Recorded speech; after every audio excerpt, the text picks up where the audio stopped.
নমস্কাৰ ডিব্ৰুগড় ছোৱালী মই তন্দ্ৰালী ব্লগলৈ আপোনালোকক স্বাগতম জনাইছোঁ। দেখিছে আজি হাতৰ পাতত বহি আপোনালোকৰ আগত ব্লগটো আৰম্ভ কৰিছোঁ। মোৰ খুব মৰমৰ পেহী সেই যে মাছ ধৰা ঠাইলৈ গৈছিলোঁ বন্দিতা বৰুৱা বুলি কৈছিলোঁ, তেওঁৰ ঘৰলৈ আজি আহিলোঁ। আয়োজন কৰিছে খুব ধুনীয়া আহাৰৰ, ৰাতিলৈও কি খাম তাকো দেখুৱাম। আৰু এতিয়া ইয়াৰ পাছত আমি আমাৰ লোকসংগীতৰ শিল্পী জনপ্ৰিয় জিনা ৰাজকুমাৰী বাৰ ঘৰলৈ যাম। পেহীয়ে কি ৰান্ধিছে সেয়া দেখুৱাই দিছোঁ ব্লগটোৰ আৰম্ভণিতে। ইমান ডাঙৰ অমলেট বনাই দিছে, ছাগলীটা মোলৈ সাজু কৰিছে, পাপৰ, এইখিনি দালিখিনি ইমান ধুনীয়া লাগিছে। ইয়াৰ দিছে ফুল ধুনীয়াকৈ কাটি, তাৰপিছত এইখিনি পনীৰ আৰু আয়োজন আছে, আনি আছে তেওঁ। ইমানখিনিকে এতিয়া দেখুৱাইছোঁ। আজিৰ ব্লগটো আমি এতিয়া আৰম্ভ কৰিবলৈ লৈছোঁ। পেহীৰ ঘৰৰ ফুলখিনি দেখুৱাইছোঁ আপোনালোকক, ইমান সুন্দৰকৈ সজাই থৈছে। এটা ঘৰ সজোৱা আচলতে মানুহৰ আৰ্ট বুলি কয়, আৰু তেওঁ সুন্দৰকৈ ফুলখিনি সজাই থৈছে, দেখিয়ে ভাল লগা। এইটো কৰ্ণাৰত থকা ফুলখিনিও দেখুৱাইছোঁ, লতা আছে ইমান ধুনীয়াকৈ।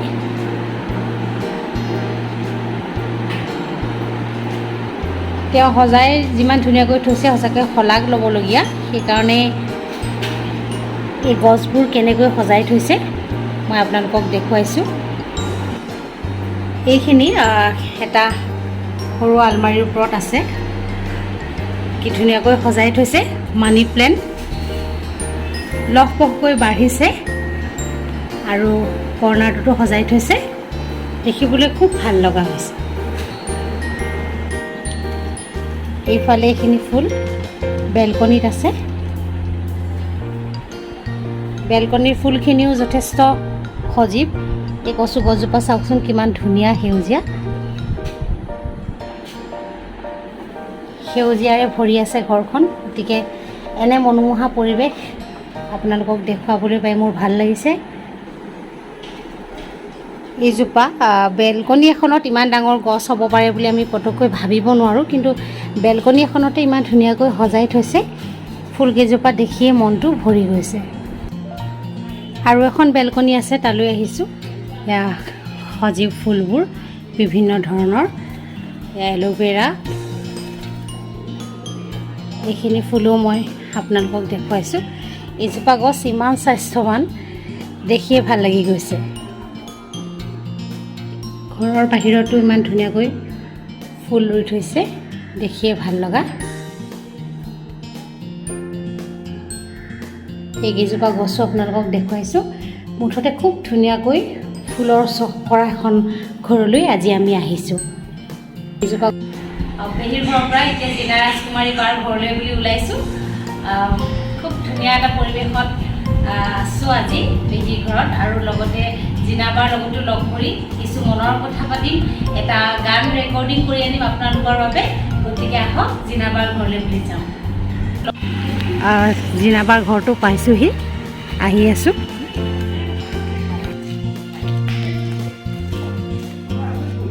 এইটো ঘৰতে জিনা বাৰ থাকে। আমি এতিয়া ভিতৰলৈ বুলি সোমাই যাম। জিনা বাৰ ঘৰত বহিছোঁ, পৰিৱেশ ঘৰটো, ঘৰৰ পৰিৱেশ ইমানখিনি বতাহ আছে, বেৰ আছে, ভিডিঅ' কৰি দেখুৱাম। প্ৰথমতে আমখিনি খাই জিনাবাৰ ঘৰটোত বৰ ধুনীয়াকৈ বতাহবোৰ সজাই ৰাখিছে। এক মনোমোহা দৃশ্য মই ভিডিঅ' কৰি লৈছোঁ মোৰ মোবাইলটোত, আপোনালোকে অসমৰ ৰাইজে চাব পাৰিব। এগৰাকী সুন্দৰ কণ্ঠশিল্পী জিনা ৰাজকুমাৰী, আপোনালোকে প্ৰত্যেকেই চিনি পায়, কিন্তু আজি মই তেওঁৰ ঘৰলৈ আহিছোঁ আৰু লগতে অকণমান গানো ৰেকৰ্ডিং কৰি নিম, মনৰ কথা পাতিম। চাওক বেজবোৰ কি ধুনীয়াকৈ সজাই ৰাখিছে, বিভিন্ন সময়ৰ স্মৃতি তেওঁ এইদৰে সযতনে ৰাখিছে, দেখিয়ে ভাল লগা।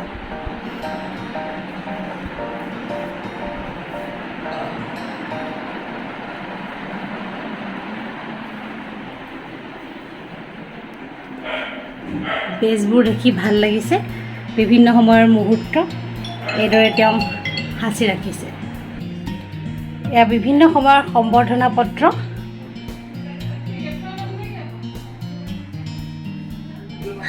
জাপিবোৰ বহুত বেছি হৈছে, গতিকে এনেকৈ থৈ দিছে। খুব ধুনীয়াকৈ সজাই থৈছে। মই দেখুৱাইছোঁ আপোনালোকক।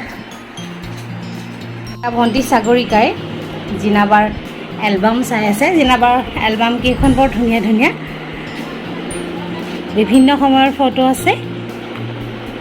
আমি এতিয়া চাম আৰু অসমৰ ৰাইজে নেদেখা কিছুমান ফটো আজি আমি দেখুৱাম। খুব এটা সুন্দৰ পৰিৱেশলৈ আমি আহিছোঁ। বহুতেই জানিবলৈ বিচাৰে এই লোক সংগীতৰ সাধকগৰাকীয়ে কেনেকুৱা কেনেকুৱা মুহূৰ্ত পাৰ কৰিছে জীৱনৰ, সেই প্ৰতিখন ফটো আমি চাবলৈ চেষ্টা কৰিম। এয়া জিনা ৰাজকুমাৰী বাৰ ভিনদেউৰ ফটো, দৰা সাজত। এয়া জিনাবা বিয়াৰ সময়ৰ ফটো। অসমৰ ৰাইজে চাই ভাল পাব, যিহেতু প্ৰত্যেকেই জানিবলৈ বিচাৰে আমাৰ দেশে বিদেশে গীত গাই ফুৰা জিনা ৰাজকুমাৰী বাৰ বিয়াৰ দিনটো কেনে আছিল বা তেওঁক কেনে দেখিছিল আমি চাবলৈ পাইছোঁ। আজি নথৈ আনন্দিত হৈছোঁ। এয়া জিনাবা কান্দি থকাৰ ফটো। প্ৰত্যেকগৰাকী কইনাই কান্দে, জিনাবায়ো কান্দিছিল। এক বেজাৰৰ মুহূৰ্ত আৰু এই আনন্দৰ মুহূৰ্ত। স্বামীৰ লগত হাঁহি হাঁহি ফটো উঠিছে। আৰু এয়া আমাৰ খুব ধুনীয়া সময়ৰ ফটো আমি চাবলৈ পাইছোঁ আৰু অসমৰ ৰাইজক দেখুৱাবলৈ চেষ্টা কৰিছোঁ।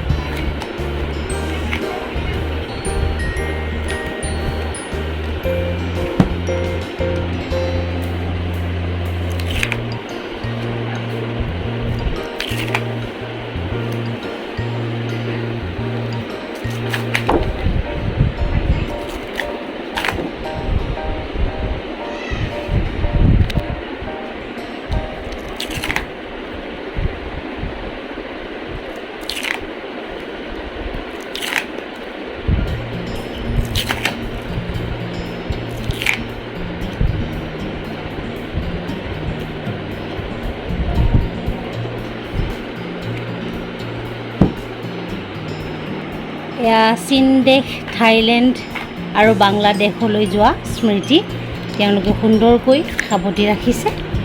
এয়া এটা ধুনীয়া সাজত জিনা ৰাজকুমাৰী বা খুব আনন্দিত হৈ আছে।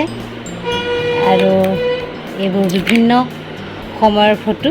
সেইকেইখন ঠাইলৈ যাওঁতে তেওঁ সুন্দৰকৈ ফটো উঠিছে।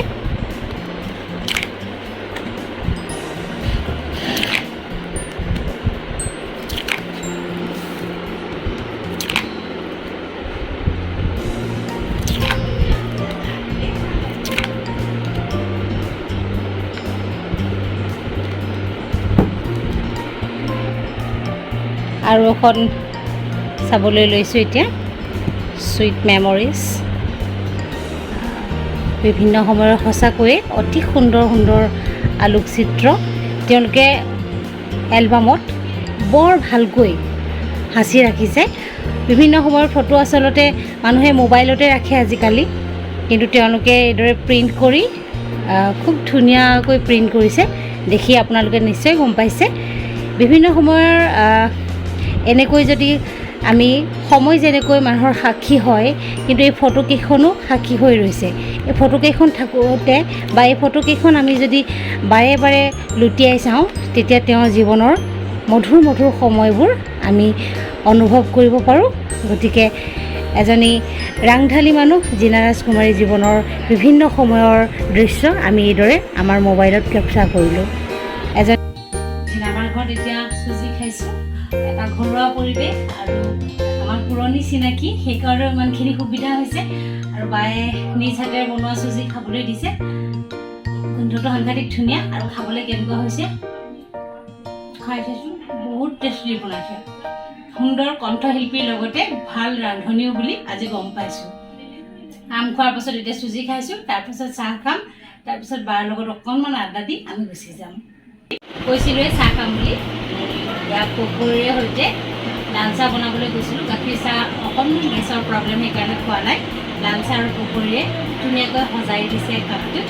এতিয়া মই চাহ খাবলৈ লৈছোঁ। জিনাবাৰ ঘৰলৈ বাংলাদেশৰ পৰা আম আনিছে, আমি থকাৰ মুহূৰ্ততে উপহাৰ দিছে, দাদাজনে লৈ আনিছে। তেখেতে পঠাইছে আচলতে। আমাৰ মানে অসমলৈ বহুখিনি উপহাৰ হিচাপে আম পঠিয়াইছে বুলি মই গম পাইছোঁ, আৰু ইয়াৰে এটি অংশ মোৰ কাৰণেও যে আহিছে সেইটো মোৰ সৌভাগ্য। বহুত বহুত ধন্যবাদ।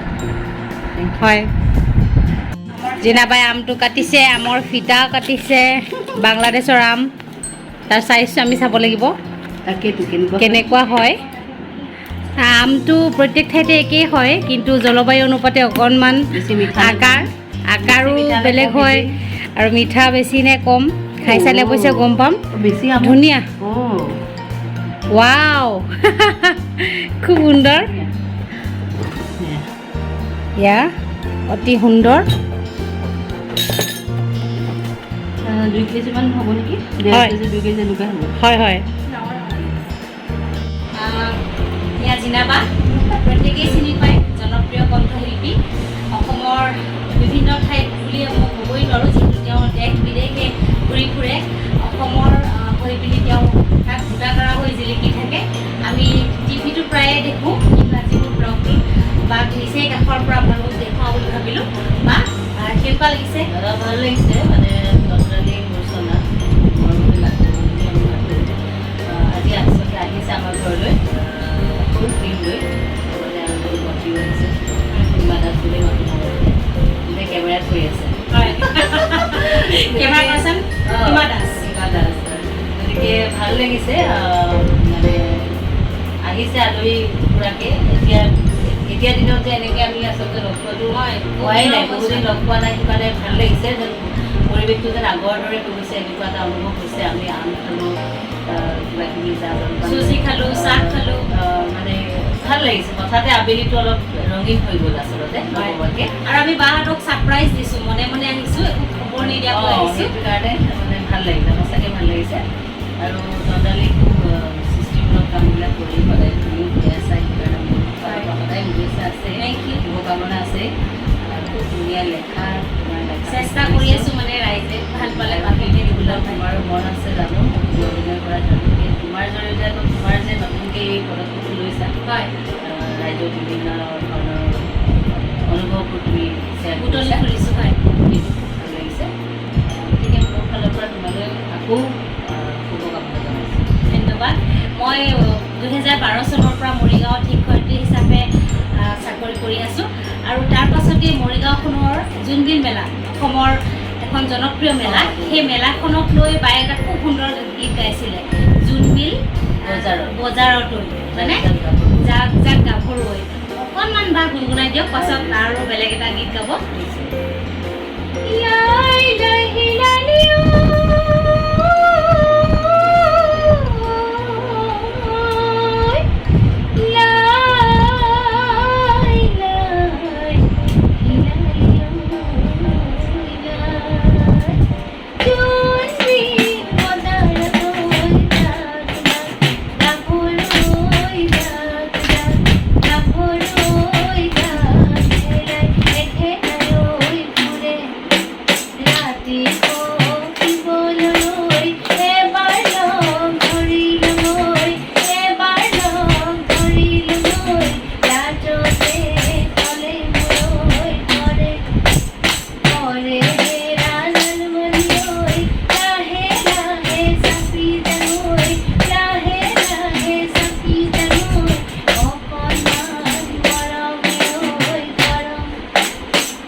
শুনিছোঁ, আৰু মই মৰিগাঁৱত চাকৰি কৰোঁ, কিবা এটা বেলেগ এটা ভাল লাগি গৈছিল। আৰু আত্মীয়তা এটাও আছে, গোটেই জোনবিলৰ পৰম্পৰা, যিটো আমাৰ মানে আদান প্ৰদান, যোনটো আমাৰ পৰম্পৰা, পাহাৰ ভৈয়ামৰ সামগ্ৰী আদান প্ৰদান, সেই জোনবিল আচলতে এতিয়া বহু জনপ্ৰিয় হৈ গৈছে। জোনবিল চাবলৈ সঁচাকৈ যায়, সেই পুৰণি দিনৰ সেই পোচাকটো যে এতিয়াও আছে।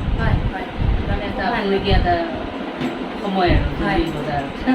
আমি বাৰ লগত বহুখিনি কথা পাতিলোঁ, অন্তৰখন পাতল লাগি যোৱাকৈ ক'ভিডৰ সময়ত সোমাই থাকোঁতে কি সমস্যাৰ সন্মুখীন হৈছিল বা আমি কেনেকৈ আগুৱাই গ'লোঁ বা কি সৃষ্টিশীল কামত ব্যস্ত আছোঁ বায়ো ক'লে ময়ো পাতিলোঁ। এতিয়া বাৰ পৰা ধুনীয়া গীত এটা শুনি আজি ব্লগটোৰ পৰা আমি বিদায় ল'ম বা গীত এটা গাবলৈ ভাল পোৱা গীতটোৱে গাইছোঁ।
কণ্ঠ আচলতে শুনিলে শুনি থাকিবলৈ মন যায় যে এটা দুটা গীতত আপোনাৰ পৰা বিদায় ল'ম যেন নালাগে। ইমান ধুনীয়া মাত, যাৰ কাৰণে বিদেশতো তেখেত জনপ্ৰিয়। আমি প্ৰত্যেকেই জানো, অসমৰ ৰাইজে জানো, বিদেশৰ বিভিন্ন ঠাইত সংগীত পৰিৱেশন কৰি আমাৰ অসমলৈ গৌৰৱ কঢ়িয়াই অনা জিনা ৰাজকুমাৰী বা আমাৰ বাবে সঁচাকৈ আপুনি সঁচাকৈ ভোটা তৰা। কৰি গৈ আছোঁ কাম। হয়, আৰু আপোনাৰ সেই আৰম্ভণিৰ পৰা এতিয়াৰ যাত্ৰালৈকে আপোনাৰ নিজকে কেনেকুৱা লাগে যে ইমান ধুনীয়া এটা যাত্ৰা, শিৱসাগৰৰ পৰা আহি আপুনি গুৱাহাটীয়ে নহয় গোটেই পৃথিৱীতে আপুনি চাব পাৰিছে, সেই ফিলিংছখিনি আপোনাৰ ভাল লাগে নাই? এতিয়াও বহুত দূৰ বাকী আচলতে। এতিয়াও মই যাত্ৰী বুলি ক'ব লাগিব বা মই নিজেও এতিয়া ছাত্ৰী বুলি কৈ ভাল পাওঁ। আৰু বহুতে কিন্তু মোৰ মৰিগাঁৱত ঘৰ বুলিয়ে গম পায়। হয়, সেইটো মানে মানুহৰ এক নম্বৰ মানে ভুল হৈ থাকে যে মোৰ ঘৰ মৰিগাঁৱত বুলি। আপুনি ভাল লাগে, গান বেছি গাইছে, মই ভাল পাওঁ। তিৱা বুলি ভাবিলেও ভাল পাওঁ, মোক গৰু বুলি ভাবিলেও ভাল পাওঁ, যি বুলি ভাবক। মুঠতে আমি অসমৰ বাসিন্দা। হয়, কিন্তু শিৱসাগৰ লাকুৱাৰ পৰা যথেষ্ট কষ্টৰ বা বহুত বাধা বিঘিনি অতিক্ৰম কৰি শিক্ষাৰ মাজেৰে সংগীতটো অব্যাহত ৰাখিছোঁ। তাৰ লগতে নিজেও যি পাৰোঁ শিকি গৈ আছোঁ আৰু ৰাইজৰ মাজত বিলাই গৈ আছোঁ। সেইটোৱে আচলতে ডাঙৰ কাম কৰি গৈ আছোঁ। আচলতে আপোনালোকৰ সকলোৰে মৰম চেনেহ আশীৰ্বাদ নাথাকা হ'লে জিনা ৰাজকুমাৰী বুলি মোক কোনেও চিনি নাপালে হয়। গতিকে আপোনালোকৰ অন্তৰ চুব পৰাকৈ মই আৰু কাম কৰি যাওঁ। আপোনালোকে সেইধৰণে আশীৰ্বাদ কৰি যাব, মৰম দি যাব আৰু ভুলবিলাক কৈ যাব আৰু সহযোগিতা সদায় কৰি যাব। আৰু ঠিক সেইধৰণে তন্দালি মূৰ্চনাকো আপোনালোকে আদৰিব। ধন্যবাদ। যিসকলৰ আচলতে গুণ থাকে, গুণ থকা মানুহবিলাকে একো নাজানো বা মই শূন্য বুলিয়েই কয়, কিন্তু আমি প্ৰত্যেকেই দেখোঁ। আচলতে এটা কথা আছে যে খালী টেমাবোৰ বেছিকৈ বাজে। খালী টেমাত যদি আপুনি পইচা এটা ভৰাই থয়, টেমাটো খুব বাজে। কিছুমান মানুহে খুব কৈ ভাল পায় মই এইটো কৰিছোঁ সেইটো কৰিছোঁ, কিন্তু জিনাবা হৈছে ভৰ্তি টেমা। তাৰমানে টেমাটোত পূৰা বস্তু সোমাই আছে, লৰালে একো শব্দ নহয়। তেনেকৈ বাইদেৱে একো ক'ব বিচৰা নাই যে মই কি কৰিছোঁ বা এতিয়ালৈকে কি জনপ্ৰিয়তা তেওঁ অৰ্জন কৰিছে, কিমানখিনি বঁটা লাভ কৰিছে। গুণী জ্ঞানী মানুহে তেনেকৈয়ে কয়। সঁচাকৈ জিনাবাক লগ পাই খুব ভাল লাগিলে। আমি প্ৰায়ে লগ পাওঁ যদিও বহুত দিন হ'ল, আৰু মই ব্লগটো যিহেতু নতুনকৈ আৰম্ভ কৰিছোঁ, ভাবিছোঁ সুজিতাৰ ইণ্টাৰভিউ ল'লোঁ দেখিছেই। তাৰপিছত আজি আকৌ জিনাবাৰ ওচৰলৈ আহিছোঁ, আহাৰ ৰন্ধা কিবা কিবি সেইবিলাকো দি আছোঁ। অকণমান ব্যতিক্ৰম দিলে আপোনালোকৰো ভাল লাগিব আৰু জিনাবাৰ বিষয়ে জানিবলৈ তেওঁলোকৰ ঘৰৰ এলবামখিনিও মই ভিডিঅ' কৰিছোঁ। গতিকে ব্লগটো চাই ভাল পালে ছাবস্ক্ৰাইব কৰিব, লাইক কৰিব, কমেণ্ট কৰিব, আশা কৰিছোঁ আৰু শ্বেয়াৰো কৰিব। বায়ে সহযোগিতা আগবঢ়াইছে, বায়ে কৈছে শ্বেয়াৰ কৰিবলৈ, গতিকে শ্বেয়াৰো কৰিব। আজি এইখিনিকে কৈ বা আৰু মই আজিৰ ব্লগটোৰ পৰা বিদায় লৈছোঁ।